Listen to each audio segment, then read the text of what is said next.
नमो भगवते वासुदेवाय नमः। हरे कृष्णा, राधे राधे। आज की इस वीडियो में हम श्रवण करने जा रहे हैं बृहस्पति गुरुवार व्रत कथा, पूजा और उद्यापन विधि। बृहस्पतिवार के दिन श्री हरि विष्णु की पूजा की जाती है। माना जाता है इस दिन श्रद्धा पूर्वक श्री हरि का व्रत और पूजन करने से इच्छित फल की प्राप्ति होती है।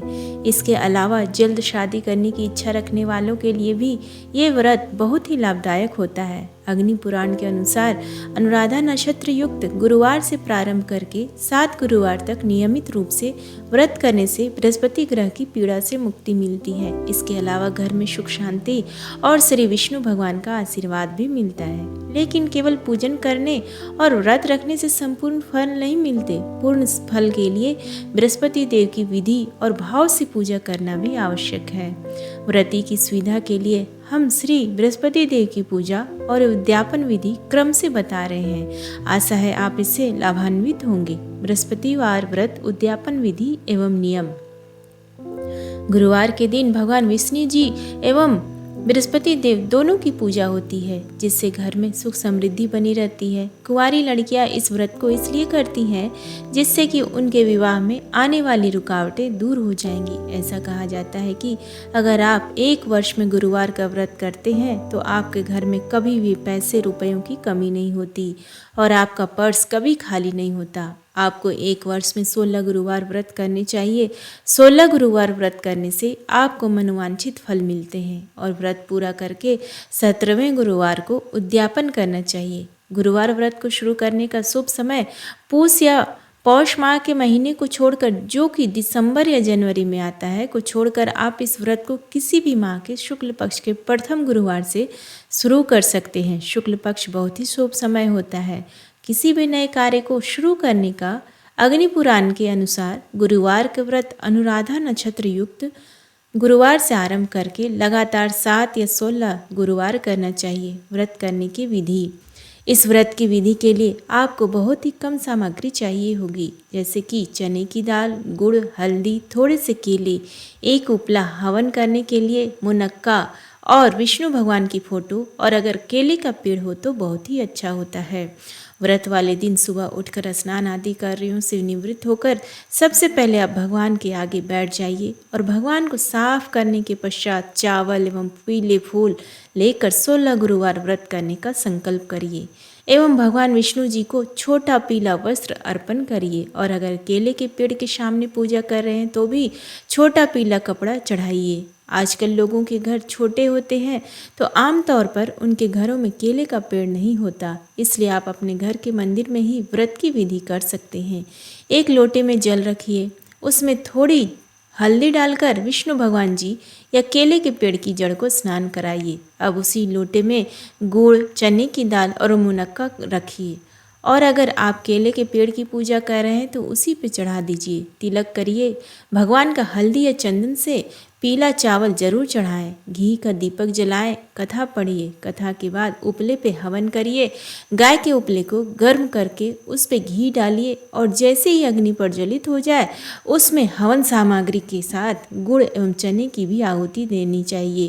5, 7 या 11 ओम गोम गुरुवे नमः का मंत्र के साथ हवन के बाद आरती कर लीजिए और अंत में क्षमा प्रार्थना करिए। पूजा पूरी होने के बाद आपके लोटे में जो पानी है उसे अपने घर के आसपास के केले के पेड़ पे चढ़ा दीजिए। इस बात का ध्यान अवश्य रखें कि इस दिन आप केले के पेड़ की पूजा करते हैं, इसलिए गलती से भी केला ना खाएं। आप इसे केवल पूजा में चढ़ा सकते हैं एवं प्रसाद में बांट सकते हैं। अगर कोई गाय मिले तो उसे चने की दाल और गुड़ जरूर खिलाएं, इससे बहुत पुण्य मिलता है।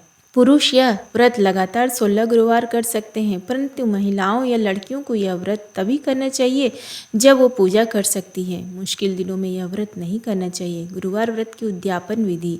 उद्यापन के 1 दिन पहले 5 चीज़ें लाकर रख लीजिए। चने की दाल, गुड़, हल्दी, केले, पपीता और पीला कपड़ा, और अपनी सामर्थ्य के अनुसार दक्षिणा रख लीजिए।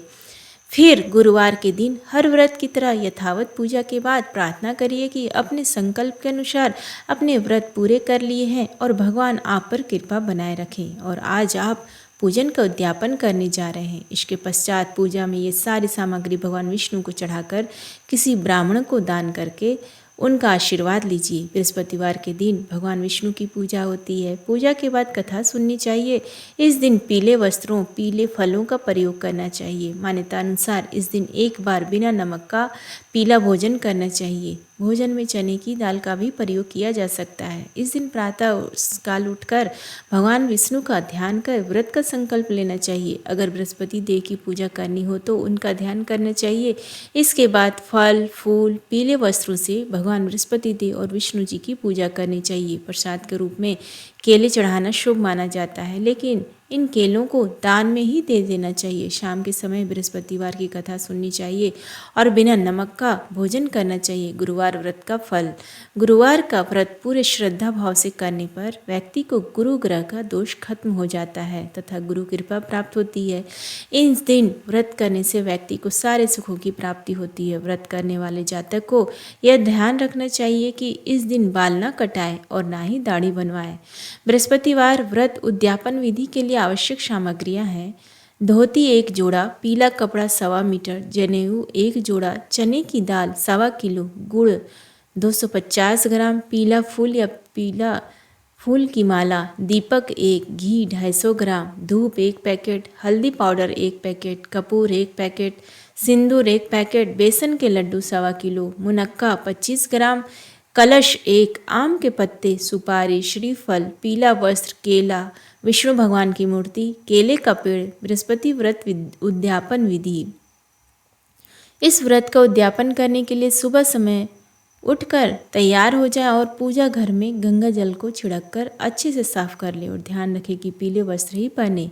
पूजा घर को साफ करने के बाद या अलग से आसन लगाकर उस पर भगवान विष्णु की प्रतिमा को स्थापित करें। उसके बाद मंदिर या अपने घर के आसपास स्थित केले के पेड़ की पूजा अर्चना करें। जल चढ़ाकर दीपक जलाएं। फिर षोडशोपचार पूजन विधि से विष्णु जी का पूजन करें।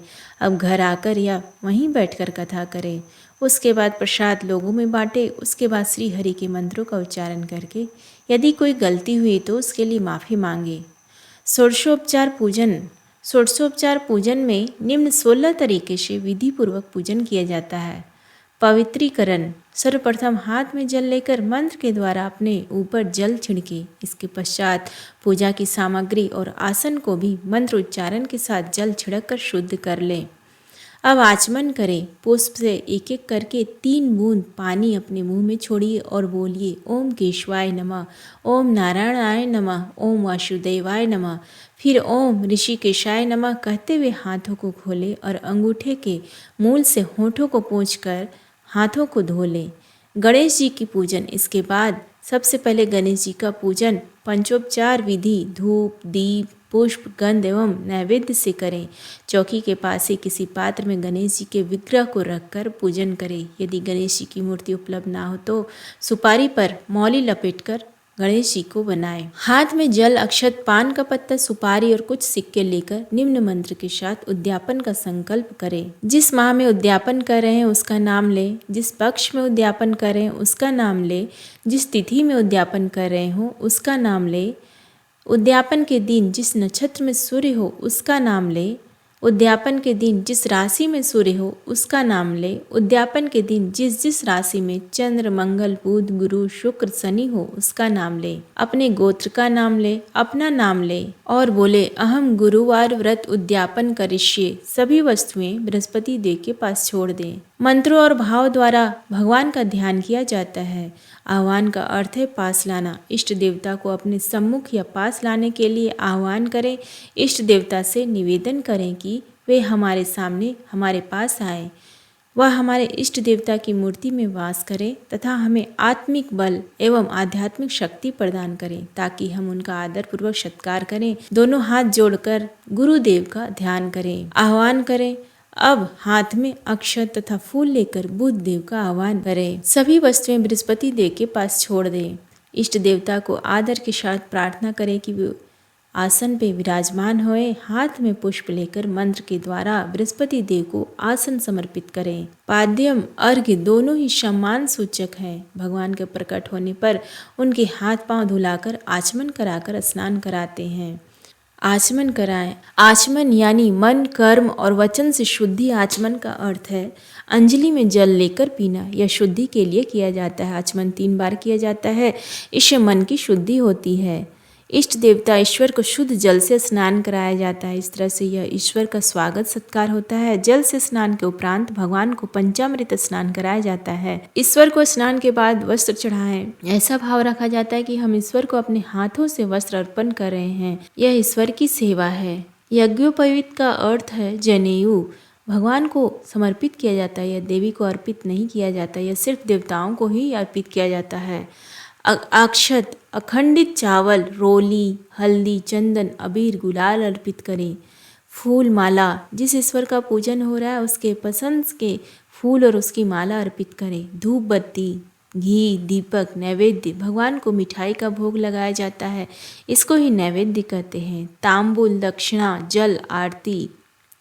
तांबुल मतलब पान है। यह महत्वपूर्ण पूजन सामग्री है। फल के बाद तांबुल समर्पित किया जाता है। तांबुल के साथ में पुंगी फल, सुपारी, लौंग और इलायची भी डाली जाती है। दक्षिणा अर्थात द्रव्य समर्पित किया जाता है। भगवान भाव के भूखे होते हैं, अतः उन्हें द्रव्य से कोई लेना देना नहीं है। द्रव्य के रूप में रुपए, स्वर्ण, चांदी कुछ भी अर्पित किया जा सकता है।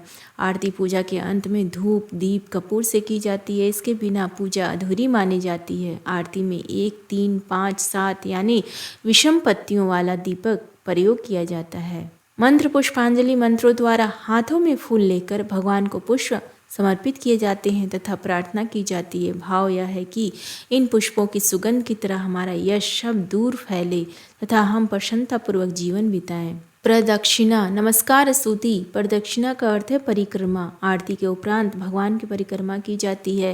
परिक्रमा हमेशा क्लॉकवाइज करनी चाहिए। स्तुति में क्षमा प्रार्थना करते हैं। क्षमा मांगने का आशय है कि हमसे कुछ भूल गलती हो गई हो तो आप हमारे अपराध को क्षमा करें। इस तरह पूजन करने से भगवान अति प्रसन्न होते हैं और अपने भक्तों की हर मुराद पूरी करते हैं। व्रत के साथ साथ स्तोत्र पाठ एवं कथा का होना भी बेहद महत्वपूर्ण है। इसलिए इस व्रत में भी बृहस्पति व्रत कथा का श्रवण किया जाता है। उम्मीद है आपको आज का ये वीडियो पसंद आया तो प्लीज़ वीडियो को लाइक करें, शेयर करें और कमेंट बॉक्स में जय श्री हरि विष्णु लिखना ना भूलें। धन्यवाद।